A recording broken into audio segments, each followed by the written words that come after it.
Have you ever wondered if the secret to finding love lies not in the endless search, but in the very place we least expected? We tend to look for love in the wrong places. hmm Finding love is easy if you look in the right place. Finding love requires a bit of self discovery and knowing what you want. You must be aware of the kind of people you enjoy being around and what your standards are. We all have standards. What will you accept and what will you not accept? Being positive, grateful, and content with ourselves is important before finding love or finding love with someone else or looking to that person to bring you happiness. So, taking time to focus on what it is exactly that you want is the first step and an important one. And I cannot stress this enough. Societal expectations and media portrayals, they influence our search for love. They make it all like, or what others think our search should look like. Should we post scantily clad pics of ourselves online? Nah, nobody wants to see that. Not me. Or maybe do the latest dance on TikTok? Should we do what everyone else is doing? Should we show up at the club and hope that someone approaches us? I don't know. But I do know. I'm going to tell you where to look for love. And I want to tell you this. Sometimes when we're looking for love again after a breakup or a divorce, we often doubt our self worth and we wonder if we are lovable, or maybe we think we are damaged goods. So I want you to focus on being kind to yourself and giving yourself grace. So you have to believe that you are worthy of love. And you have to know that opportunities exist for you to find love again, to be happy again. And I hope you truly believe this because it is true. Truly, it is true. A lot of truths. I know this. I know this all too well. My story may be like yours. I had just turned 40, newly divorced with 3 children. If I did find love again, would they understand my kids were my world? Would they want to date someone with children? Hey, maybe they had their own children. No, they'd have to have children because if they didn't, they wouldn't understand what having children was like, at least in my eyes. Oh, my head was spinning.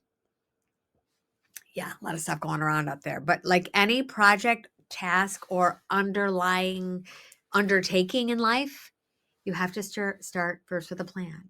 You ever heard that saying, measure twice, cut once? So, where do you look for love? Well, let me tell you, you don't look, you create. Yes, you heard me correctly. You create.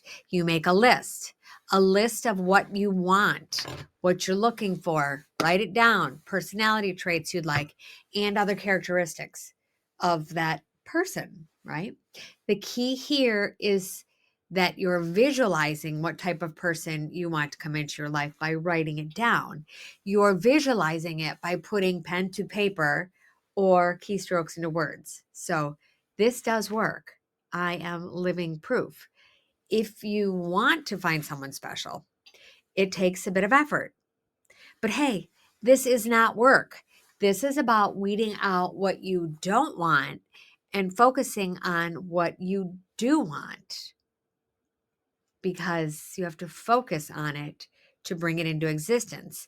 So, what would be some examples of qualities that you may want to write out?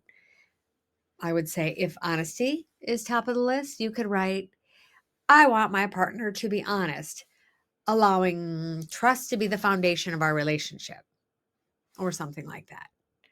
How about communication? I seek a partner who values open and respectful communication without the fear of holding back, right? Knowing we can discuss anything.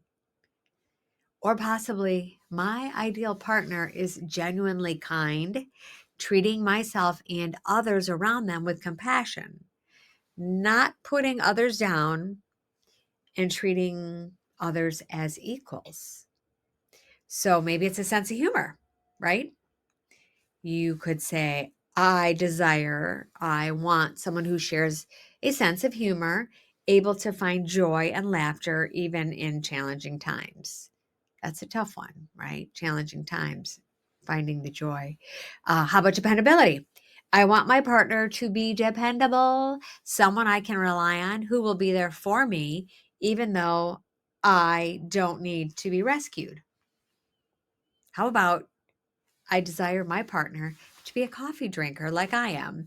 I envision us sharing many cups of coffee together, even at home or out in coffee shops. Now, that sounds silly, but if it's your truth, then write it down.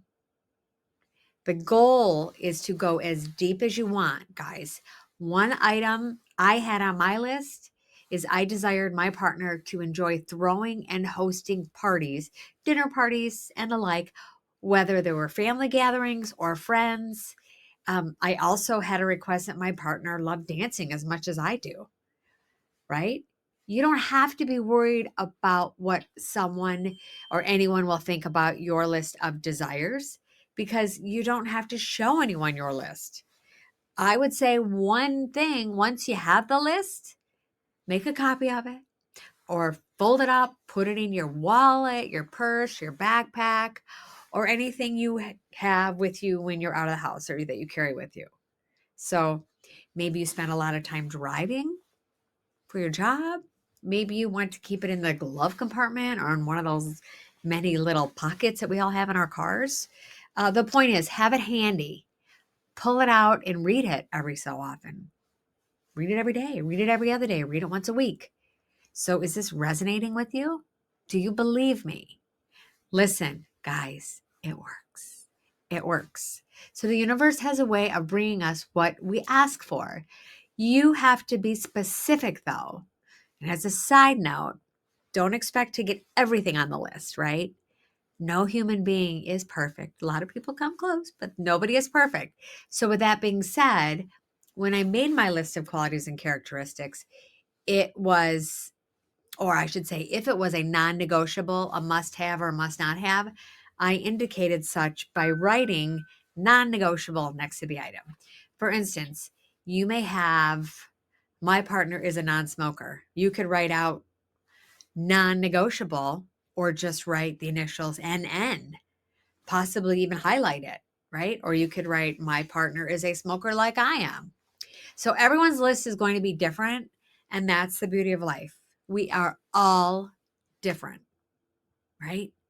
So maybe you're starting out again, like I was, where my children were at the top of my list and their well being over everything else, if I did find the one, was paramount. Or maybe you're recently getting over a breakup, or you haven't dated for a while because you were focusing on yourself, your family, or others. My point is, make the list, guys. Revisit the list, revise the list. Don't be afraid to ask what you want. So, a seasoned public speaker once said, ask for 100% of what you want, Carol. If you don't get it, be willing to negotiate. That resonated with me. That stuck with me. So, it's imperative to ask for what you want, for you only go around once. What do you want to do from now until dead, right? I'm not saying to live with reckless abandon. I am saying to live your life knowing time will pass, whether you want it to or not. So you may as well make the most of every day. Live your truth. Make your list. Live the life you want. So wrapping up this video, it's not so much of a location where to look for your mate, your love, your partner. It's by looking deep inside you first and knowing what you want. Look at it like writing down goals. Evidence shows that people who write their goals down are more likely to reach them. I believe it's almost 50%, 40 some, 42, 45%. And those are goals. They're not desires. Those take more work. These are fun. This is not writing down what you want to bring into your life. So listen to me when I tell you it works. It really works. Once the list is done, what's next? Well, stay tuned to Finding My Match for the next step in the process to find your match. Subscribe, like, and share this content. If you know of someone who's struggling now, looking for love a second, third, or even the first time around, or whatever time, it doesn't matter. I found my match and I want to help you find your match.